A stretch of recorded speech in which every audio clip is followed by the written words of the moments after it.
എൻ്റെ പേര് ജോമോൾ. എൻ്റെ ഭർത്താവ് ജോൺസൺ. എൻ്റെ മൂത്ത മകള് രാഖി മരിയ ജോൺസൺ. രണ്ടാമത്തെ മകൾ സിയ മേരി ജോൺസൺ. ഞങ്ങൾ കോട്ടയം ജില്ലയിൽ തിരുവഞ്ചൂരിൽ നിന്ന് വരുന്നു. ഞാനിവിടെ 2023 ജൂൺ മാസം 6-ാം തീയതി വന്നാണ് ഉടമ്പടി എടുത്തത്.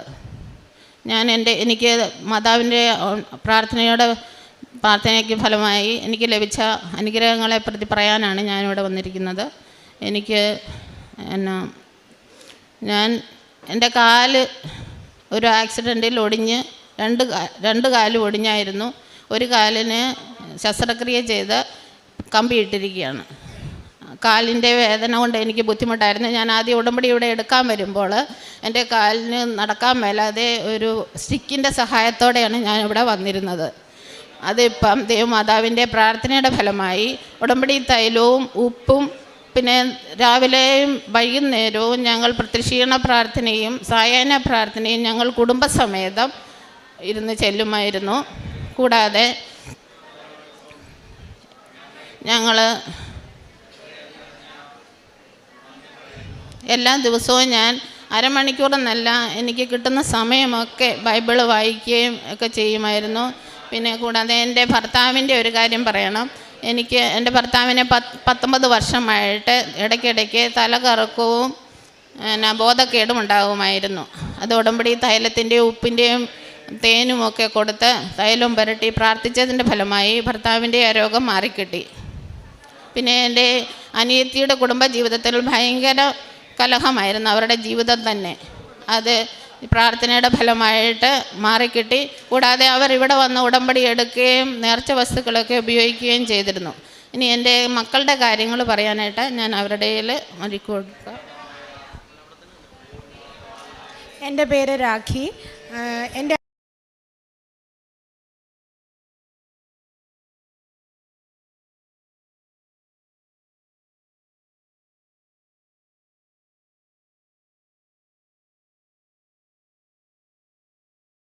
പോയിട്ട് ഞാൻ ഫസ്റ്റ് അറ്റംപ്റ്റിൽ തന്നെ പാസ്സായി. CBT എക്സാം ആ സമയത്ത് വളരെ ബുദ്ധിമുട്ടായിരുന്നു. എല്ലാവരും പറഞ്ഞു അത് എഴുതി കഴിഞ്ഞാൽ കിട്ടാൻ വലിയ ബുദ്ധിമുട്ടാണെന്ന്. അതിനായി എൻ്റെ അമ്മ നിരന്തരം പ്രാർത്ഥിച്ചുകൊണ്ടിരുന്നു. ഞങ്ങൾ എല്ലാ ദിവസവും രാവിലെ പ്രത്യക്ഷീകരണ പ്രാർത്ഥനയും വൈകിട്ട് സായാഹ്ന പ്രാർത്ഥനയും കുടുംബസമേതം പ്രാർത്ഥിക്കുമായിരുന്നു. അതിന് ഫലമായിട്ട് അമ്മ എനിക്ക് തൈലം പുരട്ടി തരികയും ഉപ്പ് കഴിപ്പിക്കുകയും എല്ലാം ചെയ്ത് ഞാൻ എക്സാം പോയി എഴുതി. ആ എക്സാമിൽ ഞാൻ എപ്പോഴും പ്രാർത്ഥിച്ചുകൊണ്ടേയിരുന്നു. വിശ്വാസ പ്രമാണം എപ്പോഴും ചൊല്ലിക്കൊണ്ടേയിരുന്നു. മാതാവിനോട് പ്രത്യേകം മധ്യസ്ഥ പ്രാർത്ഥന ചൊല്ലിക്കൊണ്ടേയിരുന്നു. ആ എക്സാം എനിക്ക് അന്ന് തന്നെ ഫസ്റ്റ് അറ്റംപ്റ്റിൽ ഞാൻ പാസ്സായി. അതിനുശേഷം ഒരു 6 മാസത്തോളം എനിക്ക് വിസ കിട്ടാതെ ഞാനിവിടെ ജോലി തടസ്സമായിട്ട് വീട്ടിൽ തന്നെ നിൽക്കേണ്ടി വന്നു. ആ വിസ കിട്ടുന്നതിനായി ഒരു COS UK നിന്ന് വരണമായിരുന്നു. അവിടെ നഴ്സായിട്ടാണ് ജോലിക്ക്. അപ്പോൾ ആ COS കിട്ടാൻ വേണ്ടിയിട്ട് അമ്മ ഉടമ്പടി എഴുതി പ്രാർത്ഥിച്ചുകൊണ്ടിരുന്നു. ഞങ്ങളും കൂടെ പ്രാർത്ഥിച്ചുകൊണ്ടിരുന്നു. എന്നാൽ അത് കിട്ടിയില്ല. സെപ്റ്റംബർ മാസമായപ്പോഴേക്കും അമ്മയ്ക്ക് ഉടമ്പടി പുതുക്കേണ്ട സമയമായി. അപ്പോൾ എനിക്ക് തോന്നി ഇതെന്തുകൊണ്ട് എനിക്ക് കിട്ടുന്നില്ല, എന്നാൽ അമ്മ എടുക്കണ്ടായിരിക്കും, ഞാനായിരിക്കും ഉടമ്പടി എടുക്കേണ്ടതെന്ന് വിചാരിച്ച് ഞാൻ ഉടമ്പടി എടുത്തു. സെപ്റ്റംബർ 11-ാം തീയതി ഞാൻ ഉടമ്പടി എടുത്തു. അമ്മ അന്ന് തന്നെ ഉടമ്പടി പുതുക്കി. 11-ാം തീയതി ഇവിടുന്ന് ഞങ്ങളെല്ലാം കഴിഞ്ഞ് വീട്ടിൽ പോയി. 12-ാം തീയതി രാവിലെ ഞാനിരിക്കുമ്പോൾ എനിക്ക് എൻ്റെ COS വന്നതിൻ്റെ മെയിൽ വന്നു. അതിനെ തുടർന്ന് 15 ദിവസം കൊണ്ട് ഞാൻ UK-യിലെത്തി. UK-യിലെത്തിയ ശേഷം പിന്നെ അടുത്ത കടമ്പ എന്ന് പറയുന്നത് ഓസ്കി ആയിരുന്നു. ഓസ്കി വരുന്നത് ഒരു 3 മാസത്തിന് ശേഷമാണ്. ഒരു നവംബർ ഡിസംബറിൽ ഫസ്റ്റ് എക്സാം ഓസ്കിക്ക് വേണ്ടി അവർ ബുക്ക് ചെയ്തു. ഞാൻ അവിടെ പോയി എഴുതുന്നതിന് മുമ്പ് എനിക്ക് ഭയങ്കര ഒരു പേടിയായിരുന്നു. എന്ത് ചെയ്യും, എങ്ങനെ പറയും, എന്താ ചെയ്യേണ്ടതെന്നൊന്നും അറിയത്തില്ലായിരുന്നു. അമ്മ പറഞ്ഞു, നീ പേടിക്കണ്ട, നീ മാതാവിനോട് പ്രാർത്ഥിക്ക്. ഞാൻ അവിടെ ചെന്നിട്ടും പ്രാർത്ഥനയെല്ലാം കണ്ടിന്യൂ ചെയ്യുന്നുണ്ടായിരുന്നു. കൂടെയുള്ള സുഹൃത്തുക്കളുമായി ഞങ്ങൾ പ്രാർത്ഥിക്കുമായിരുന്നു. അത് പരീക്ഷ എഴുതുന്നതിന് മുമ്പ് ഞാൻ തൈലം പുരട്ടുകയും ഉപ്പ് കഴിക്കുകയും ഒക്കെ ചെയ്തിരുന്നു. പരീക്ഷാ ഹാളിൻ്റെ ഫ്രണ്ടിലേക്ക് കയറുന്നതിന് മുമ്പ് ഞങ്ങളോട് ഉപ്പിടുകയും ഒക്കെ ചെയ്തായിരുന്നു. അപ്പോഴേക്കും അമ്മ പറഞ്ഞായിരുന്നു, നീ പേടിക്കണ്ട, മാതാവ് നിൻ്റെ കൂടെ ഉണ്ടെന്ന്. ഞാൻ എക്സാം എഴുതാൻ കയറി. എക്സാമിനറിൻ്റെ പേര് മേരി. അതും കൂടെ കേട്ടപ്പോൾ എനിക്ക് ഭയങ്കര സന്തോഷമായി. എന്നിരുന്നാലും എനിക്ക് ഭയങ്കര ഒരു പേടിയായിരുന്നു. കിട്ടുമോ എന്നുള്ളൊരു പ്രശ്നം എനിക്കിങ്ങനെ മനസ്സിലിങ്ങനെ വന്നുകൊണ്ടേയിരുന്നു. മാതാവിനോട് പ്രാർത്ഥിച്ചതിൻ്റെ ഫലമായിട്ട് 10 സ്റ്റേഷൻ ഉണ്ടായിരുന്നു, എനിക്ക് 9 സ്റ്റേഷനും കിട്ടി. അടുത്ത ദിവസം റിസൾട്ട് വന്നു, പിറ്റേന്ന് റിസൾട്ട് വന്നപ്പോൾ 10ൽ 9 സ്റ്റേഷനും പാസ്സായി. പക്ഷേ ഒരു സ്റ്റേഷൻ കിട്ടിയില്ല. പക്ഷേ അതെന്ന് പറയുന്നത് എഴുതിയതിൻ്റെ ഒരു ചെറിയ തെറ്റായിരുന്നു. എന്നിരുന്നാലും 10 സ്റ്റേഷനിൽ പിന്നെ അടുത്ത എക്സാമിന് പോകുന്നതിന് മുമ്പ് ഞാൻ light a candle prayer request ഇട്ടിരുന്നു. ആ റിക്വസ്റ്റ് ഇട്ടതിന് ശേഷം ഞാൻ പോയി എക്സാം എഴുതി. ആ എക്സാമിൽ ഞാൻ ഓസ്കി പാസ്സായി. ഇപ്പം ഞാൻ UK നഴ്സായിട്ട് ഇപ്പം എൻ്റെ ജോലിയെല്ലാം നന്നായി പോകുന്നു. അമ്മ മാതാവിനും തിരുക്കുമാരനും ഇത്രയും ചെയ്തു തന്നതിന് നന്ദി.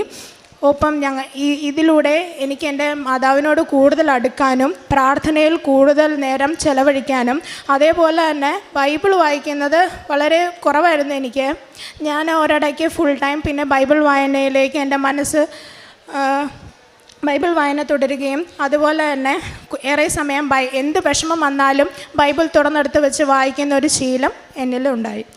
അതിനായി മാതാവിനോട് ഒത്തിരി നന്ദി പറയുന്നു.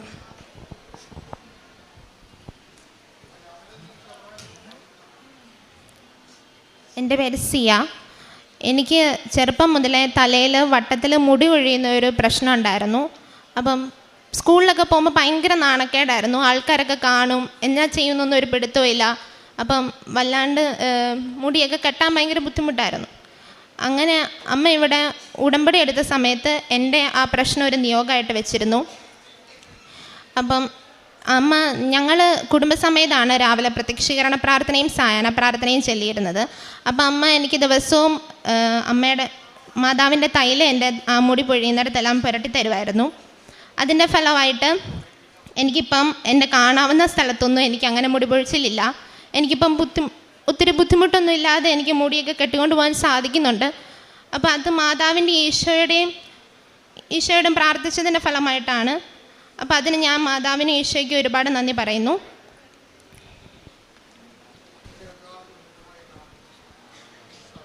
കാരുണ്യ പ്രവൃത്തികൾ ഞങ്ങൾ അനാഥാലയത്തിൽ ഭക്ഷണങ്ങൾ കൊടുക്കുകയും അവിടെ പോയി എല്ലാവരെയും കാണാൻ ശ്രമിക്കുകയും അവരോട് സംസാരിക്കുകയൊക്കെ ചെയ്യാറുണ്ട്.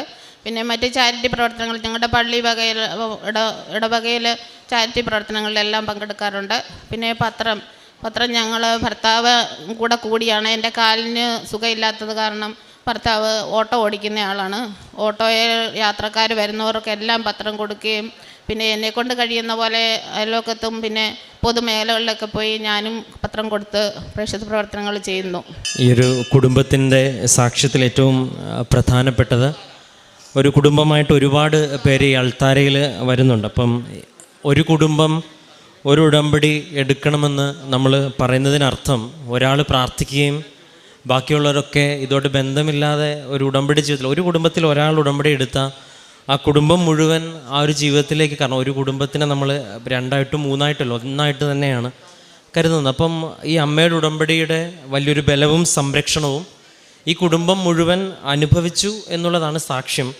അതിൽ ഇപ്പം ഏറ്റവും അവസാനം അതായത് ഇളയ മകൾ പറഞ്ഞതുപോലെ ഞങ്ങൾ കുടുംബത്തിൽ ഞങ്ങളെല്ലാവരും ഒരുമിച്ചാണ് ഇവർ ഉടമ്പടിയിലെ കാര്യങ്ങളൊക്കെ ചെയ്യുവാനായിട്ട് ശ്രമിച്ചതും.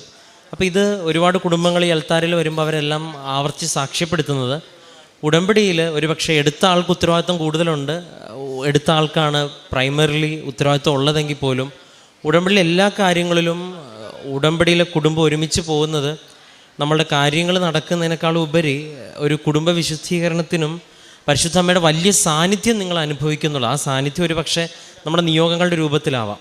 അപ്പം അങ്ങനൊരു വലിയൊരു സാക്ഷ്യം ഒരുപാട് കുടുംബങ്ങളുടെ കൂട്ടത്തിൽ പറയുന്നത് ഈ കുടുംബത്തിനുമുണ്ട്.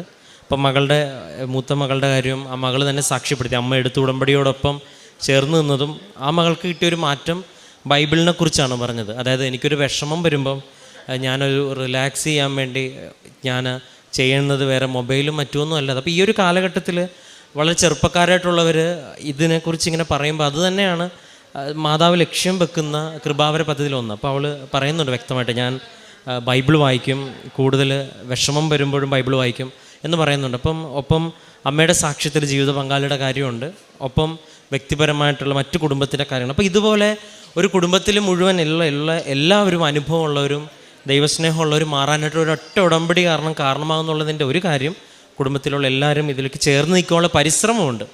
രണ്ടാമത്തേത് പരിശുദ്ധ അമ്മ ഇവരോടൊപ്പം യാത്ര ചെയ്യുന്നുണ്ടെന്ന് വലിയൊരു ബോധ്യമുണ്ട്. അതിന് വ്യക്തമായിട്ട് ലഭിച്ച സൗഖ്യവും അനുഭവവും വലിയ ആഴത്തിലുള്ളതാണ്. അപ്പോൾ ഇനിയും ഒരുപാട് കുടുംബങ്ങൾ അൾത്താരയിലെത്തി പരിശുദ്ധ അമ്മയുടെ പ്രത്യക്ഷണത്തിന് വലിയ അനുഭവം ഈ ലോകത്തിന് മുമ്പ് വിളിച്ചു പറയുവാൻ ദൈവം അനുവദിക്കട്ടെ എന്ന് പ്രാർത്ഥിക്കുകയും ഒപ്പം ഈ കുടുംബത്തിൻ്റെ ഈ അനുഭവം എല്ലാ കുടുംബങ്ങൾക്കും ഉടമ്പടി എടുത്തവർക്കൊരു പ്രചോദനമാകട്ടെ എന്ന് പ്രാർത്ഥിക്കുന്നു. നമുക്ക് കരങ്ങളടിച്ച് ദൈവത്തിൻ്റെ നാമം മഹത്വപ്പെടുത്തും.